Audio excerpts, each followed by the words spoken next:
Olá pessoal, sejam muito bem-vindos ao vídeo Professor Hildebrando, e a aula de hoje é sobre cinemática vetorial. Bom, nós viemos aí do movimento uniforme, do movimento retilíneo, onde tratamos apenas dos módulos, como os valores como um escalar. Agora vou introduzir para vocês essa nova grandeza, que são as grandezas vetoriais, para você ver a diferença. Bom, eu coloquei aqui algumas grandezas escalares e algumas grandezas vetoriais com as suas respectivas unidades de medidas. Coloquei alguns exemplos, por exemplo, as unidades de medidas todas estão no Sistema Internacional de Medida, ok? O que quer dizer isso? Isso quer dizer que em algum problema, se vier uma unidade diferente, provavelmente você vai ter que converter para o sistema internacional. Mas no decorrer do curso, eu vou dando sempre as dicas para você converter, como eu já fiz lá em velocidade, de km por hora para metro por segundo, tendo que dividir por 3,6. Ok? Bom, então desta forma aqui nós temos aqui algumas grandezas escalares, como massa, a unidade de medida, o quilograma. É uma grandeza escalar. Observe que a massa ela fica perfeitamente definida com um valor, módulo e a unidade de medida.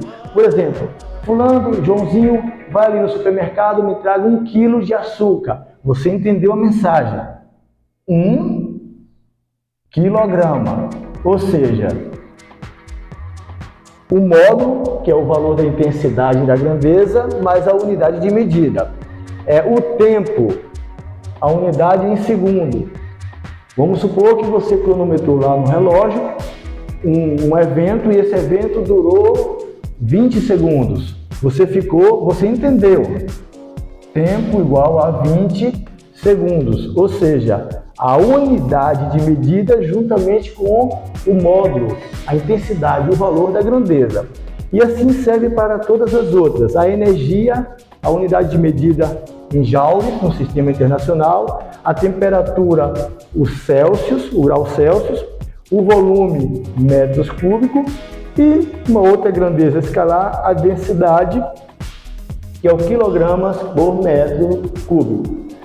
Bom, já as grandezas vetoriais, elas não ficam perfeitamente definidas apenas com um módulo e a unidade de medida. Por exemplo, você entendeu a mensagem. Eu marquei aqui no meu relógio o evento e o evento durou 20 segundos. Você entendeu. Mas se eu fizer uma pergunta para você, passou um carro na rodovia com 72 km por hora. Vai gerar uma dúvida. Você vai perguntar, para que lado? Para a direita ou para a esquerda? Desta forma, o macete para você identificar toda vez se aquela grandeza física é uma grandeza escalar ou uma grandeza vetorial, é quando fica a pergunta fica dependente, quando a grandeza fica dependente dessa pergunta, né? Você precisa dar orientação, como foi o caso do carro que passou na rodovia com certa velocidade, mas gerou a dúvida se o carro está passando para a direita ou para a esquerda. Por quê? Porque essa grandeza é uma grandeza vetorial e depende da orientação. Porque o vetor, ele é um segmento de reta orientado. Desta forma, nós temos aqui algumas grandezas vetoriais. A velocidade, que no Sistema Internacional de Medida é o metro por segundo. A aceleração, que é o metro por segundo ao quadrado. Uma outra, força, que a unidade de medida é o newton. E o deslocamento, que a unidade de medida é o metro. Já que eu falei desta orientação, que essas grandezas vetoriais não ficam definidas apenas com um módulo e a unidade de medida, também necessito da orientação, está aqui o conceito de vetor. O que é um vetor? Observe, um vetor é um segmento de reta orientado. Pode colocar aqui, ó, segmento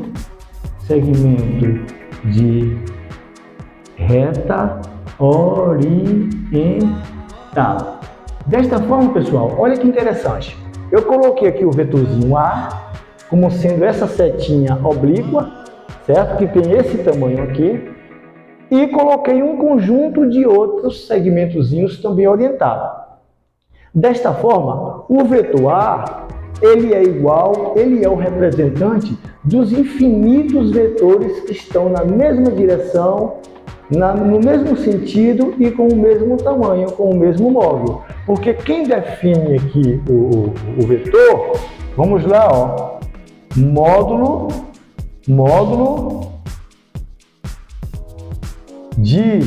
direção e sentido.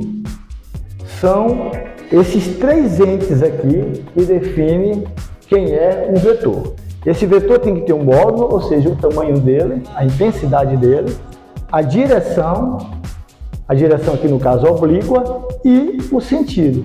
Logo, todos os vetores aqui são representados pelo vetor A. Observe que eu coloquei um vetorzinho aqui de propósito diferente, que é o vetor B, que ele também tem o mesmo módulo, o mesmo tamanho, tem a mesma direção, porém o sentido é o contrário. Desta forma, o vetor A, observe, ó, o vetor A é diferente do vetor B, apenas porque B está contrário, com sentido contrário ao vetor A. Mas é bom você saber, eu vou apagar aqui, é bom você saber o seguinte, que esses vetores eles são simétricos, porque eles têm o mesmo tamanho e têm a mesma direção, só estão ao contrário. Ou seja, o vetor A é igual a quem? Ao simétrico do vetor B. Isto quer dizer que se você somar os dois vetores, ó, vamos passar A para cá, ou B para cá, mais B, vai dar o vetor nulo, ok? Bom, pessoal, aqui apenas foi um conceito de vetor para vocês entenderem melhor o que são grandezas vetoriais e como elas diferem das grandezas escalares. Bom, vai rodar uma vinheta aí e eu vou retornar dando prosseguimento a alguns conceitos mais sobre vetores. Vamos lá?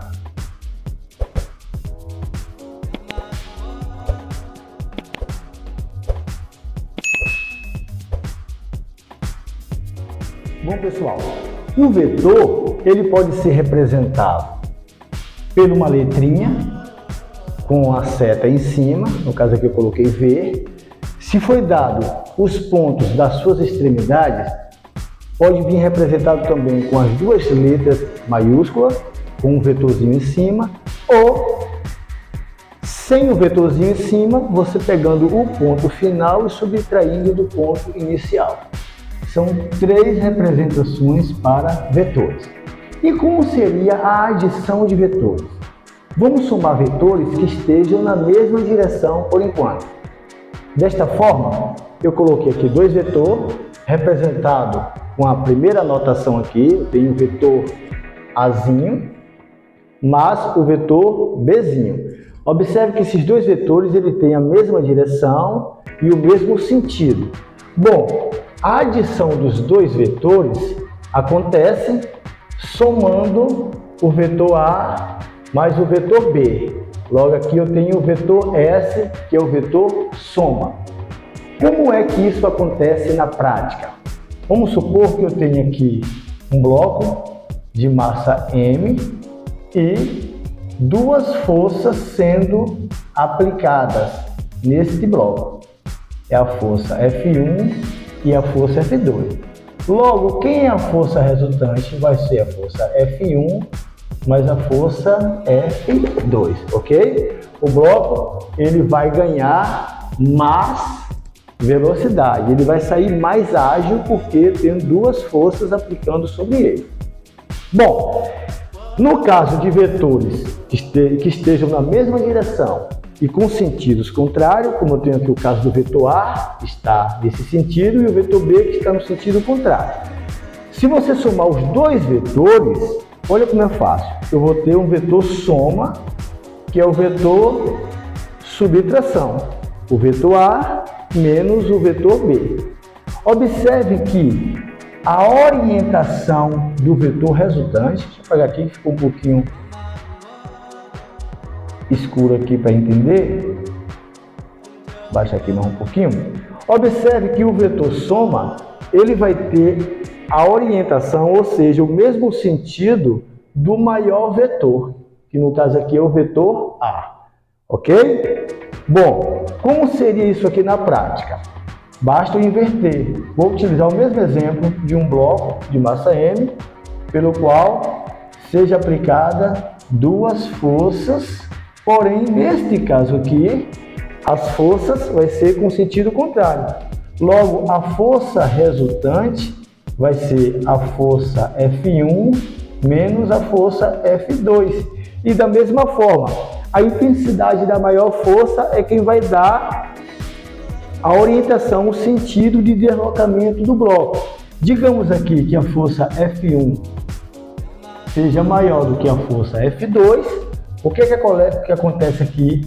A força resultante do bloco vai ser para o sentido da força F1. Ok? Pessoal, vamos ver agora o outro caso. O caso onde temos soma de vetores, onde os vetores não estão na mesma direção, estão na direção quaisquer. Neste caso, observe que os vetores não têm a mesma direção. Temos aqui o vetor A e o vetor B. Bom, utilizando aqui a regra do polígono, você pode coincidir a extremidade final do vetor com a extremidade inicial do segundo vetor. Traçando um vetor soma, vai ser o vetor, você traça um vetor do início do primeiro vetor, da extremidade inicial do primeiro vetor, até a extremidade inicial do segundo vetor. Aqui eu tenho o vetor soma, certo? Pessoal, nós representamos o vetor soma como sendo o módulo do vetor A mais o módulo do vetor B. Isso porque nós estamos encontrando apenas a direção e o sentido. Agora, no caso do cálculo do módulo, do valor desse vetor, nós temos que utilizar a lei do cosseno. Bom, por exemplo, neste caso aqui, esses dois vetores aqui, o vetor A e o vetor B, formam um ângulo θ. Desta forma, para encontrar o módulo de S, ou seja, o módulo do vetor S, você utiliza a lei do cosseno, onde vai ser igual a raiz quadrada do módulo de A ao quadrado, mais o módulo de B ao quadrado, o módulo do vetor A ao quadrado, mais o módulo do vetor B ao quadrado, menos duas vezes o módulo do vetor A, vezes o módulo do vetor B, vezes o cosseno desse ângulo θ, ok? Utiliza essa formulazinha aqui que você vai encontrar qual é o tamanho deste vetor S. Quanto ao valor do cosseno, se ele é positivo ou negativo, isso depende de que quadrante o cosseno está. Por exemplo, no primeiro quadrante, o cosseno ele é positivo. Isso quer dizer que se esse ângulo aqui for um ângulo agudo, um ângulo menor que 90 graus, maior que 0 grau, um ângulo agudo, o cosseno do ângulo vai ser positivo, ok? Porém, se for um ângulo obtuso, que é um ângulo, vamos colocar aqui θ menor que 180 graus e maior que 90 graus, o cosseno desse ângulo do θ aqui vai ser negativo. Bom, pessoal, agora vamos fazer um exercício escolhido especificamente para esses casos de cinemática vetorial. Nesse exemplo aqui, eu tenho aqui três vetores entre si e as alternativas são essas. O vetor A mais o vetor B é igual ao vetor C? Bom, para você identificar qual a alternativa correta, lembre lá da regra do polígono.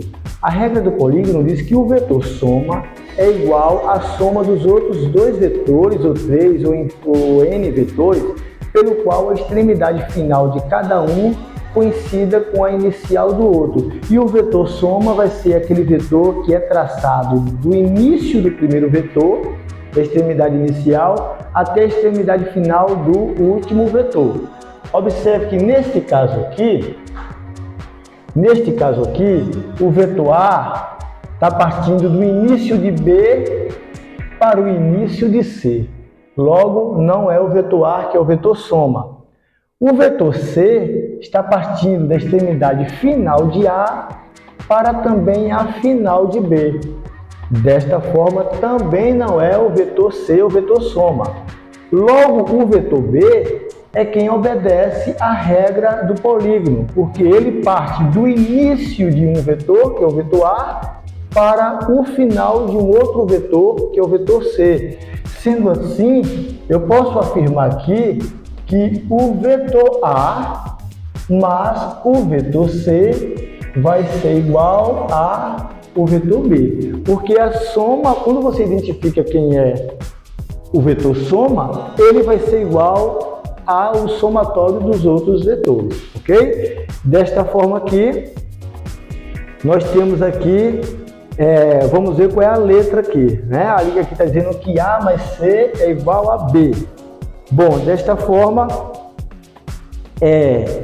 vamos aqui vendo quem é impossível de ser. A mais B é igual a C. Falso. B menos A é igual a C, provavelmente vai ser essa aqui, porque se eu passar A para lá, vai ficar assim, ó, B igual, passa para lá, vai mais A com C que já está lá. Logo, se B é igual a mais C também é igual a B. Logo, a alternativa correta vai ser a letra B. Certo? Pessoal, eu espero que vocês tenham entendido e gostado. Até uma próxima aula. Ok? Fique com Deus e bons estudos.